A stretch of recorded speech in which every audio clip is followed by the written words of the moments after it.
Kabla ya taarifa hizi za ndani ambazo ziko na siri kubwa, unapoendelea kutazama Tanzania ITV kwa mara ya kwanza, naomba uchukue sekunde moja tu uponyeze patoni ya subscribe, uwashe kengele ili kuendelea kupata taarifa za ndani kila wakati tunapozipeperusha kutoka hapa Mbeya, Tanzania. Cha muhimu ama cha kuzingatia, naomba uponyeze alama ya like na karibu.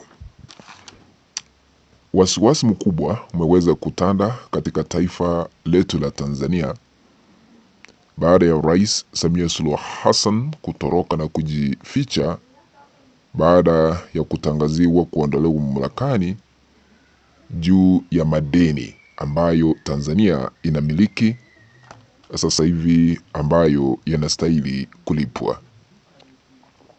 Kuna ripoti ya CAG iliweza kutolewa, yaani mkaguzi mkuu wa hesabu za serikali.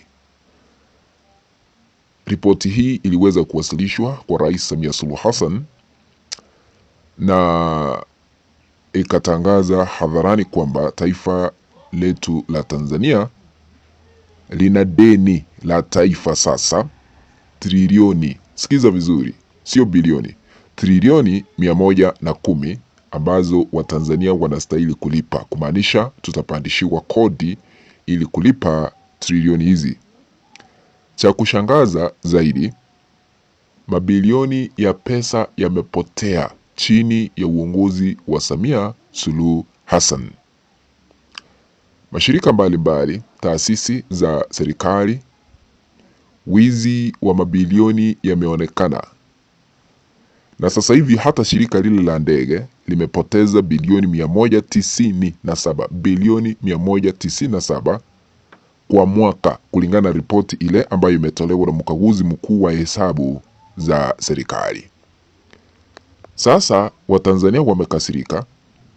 Baadhi yao wametangaza kwamba hawawezi kuvumilia Rais Samia Suluhu Hassan. Tanzania ina deni ya trilioni 110 trilioni. Mabilioni yanaendelea kupotea, hasara inaendelea kushuhudiwa hapa Tanzania, na yule ambaye ni amri jeshi mkuu ni Samia Suluhu Hassan. Halafu anakuja kusema mambo ambayo nitakueleza ambayo hayaridhishi kabisa. Na sasa baadhi ya Watanzania wametangaza ni vema Samia ang'olewe mamlakani kwa sababu ya haya ambayo yanashuhudiwa, wizi wa hela, ili hali taifa lina deni. Vema ang'olewe ili tupate kiongozi ambaye anaweza kumudu na kuendesha shughuli za serikali hapa Tanzania. Unajua, wakati ripoti hii ya CAG, mkaguzi mkuu wa hesabu za serikali, ilipowasilishwa kwake, yeye alisema hivi, naomba alafu useme huyo ni rais ambaye ana majukumu. Rais Samia Suluhu Hassan ambaye ni wa Jamhuri ya Muungano wa Tanzania ameagiza mamlaka ya udhibiti wa ununuzi wa umma PPRA kuanza kuanika hadharani taasisi za umma zinazofanya vibaya katika usimamizi wa fedha na ununuzi ili kuongeza uwajibikaji. Akizungumza wakati wa kupokea taarifa ya mwaka ya tathmini ya utendaji kazi wa ununuzi wa umma, Rais Samia amesema kuanzia ripoti ya mwaka ujao, taasisi zitakazobainika kufanya vibaya zitajwe wazi ili kuongeza uwazi na kuwajibisha wahusika ili waone aibu kwa kupoteza fedha za umma. Sasa huyo ni rais anasema waliopoteza hizo fedha watajwe, labda wataona aibu. Aibu sasa, aibu ni gani pesa zikiwa kwa mfuko? Sasa kulingana na Samia, suluhisho la kuzuia wizi wa mabilioni ni kuanika taasisi za serikali zile ambazo zinafanya vibaya ili waone aibu. Aibu na wizi ni kitu gani? Sasa vema uwe na aibu lakini umeiba hela ziko kwa mfuko. Sasa hii ndio hatua anasema eti kwamba kuanzia mwaka ujao taasisi hizi ambazo zinafanya vibaya zianze kuanikwa wazi kwamba hamkufanya vizuri ili waone aibu. Sasa hilo ndio suluhisho. Unajua, haya yote yanashuhudiwa baada ya rais huyu kujilazimisha kukaa katika kiti cha enzi Ikulu kupitia kilichosemekana ni uchaguzi uliofanyika mwaka jana hapa Tanzania.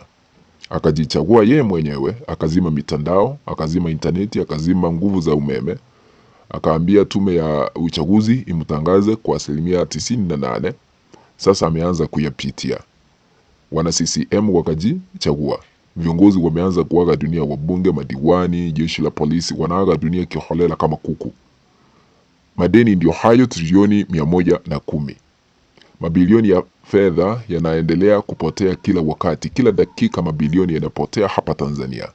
Kisha Samia anakuja na kusema ya kwamba wale ambao wanafanya vibaya taasisi za umma waanikwe, waone aibu. Aibu sio hatua ambayo ametangaza ambayo ni kali. Unajua kama ni mataifa mengine, ukipatikana na wizi wa mabilioni ama fedha za umma, mlipa kodi unanyongwa. Unachukuliwa hatua, unakamatwa, unashtakiwa pale mahakamani. Lakini hapa Tanzania ni kutangazwa ili uone aibu. Unajua imefika wakati Samia Suluhu Hassan anastahili kuona uongozi umekuwa mgumu kwake. Ndio maana tunashuhudia ile kazi ambayo wameitia bidii kuifanya ni kuwateka nyara, kupoteza watu wakina Humphrey Polepole, kuwafikisha mahakamani akina Tundu Lissu na kuwachukulia hatua na kuwapambikizia kesi za mchongo ya uhaini. Hiyo ndio kazi ambayo wanaweza kuitekeleza ipasavyo. Lakini mambo ya kulinda mali ya mlipa kodi, hela za kutolewa hapa Tanzania kama kodi, kuzilinda imekuwa shida, changamoto kwa serikali, na kusema ya kwamba aibu ni sawa kuliko kuchukua hatua kwa wahusika wale ambao wanahusika katika wizi wa mabilioni ya pesa. Ni hatua zipi ambazo zinaweza kuchukuliwa? Unajua hata mataifa mengine hayawezi kutoa misaada. Unajua misaada iliweza kusimamishwa. Nimewahi kuwatangazia hapa. Marekani iliweza kujiondoa kutuma misaada hapa Tanzania, Canada ikajiondoa, Uswidi ikajiondoa, bunge la Ulaya likajiondoa, na Umoja wa Mataifa ukajiondoa. Sasa mikopo sasa itasimamishwa kwa sababu imeonekana kufikia sasa trilioni 110 hazijalipwa kufikia sasa. Mikopo nayo itasimamishwa. Kwa hivyo Tanzania uchumi utaporomoka. Ndio maana tumeona Father Kitima amemtangazia na kumvamia Samia Suluhu Hassan kwamba ameshindwa kuendesha serikali ya Tanzania.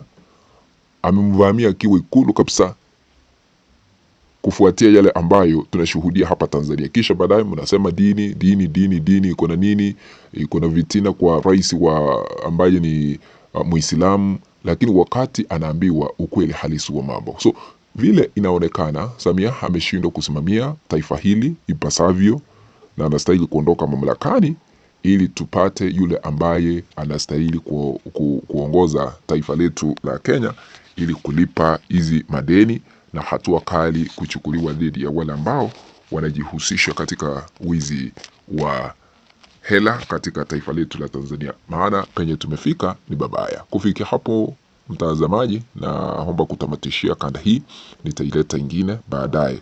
Na ikiwa hauja subscribe, chukua sekunde moja ya mwisho, bonyeza batoni ya subscribe, washa kengele ili kuendelea kupata taarifa hizi kemkem kila wakati. Kwaheri kwa sasa.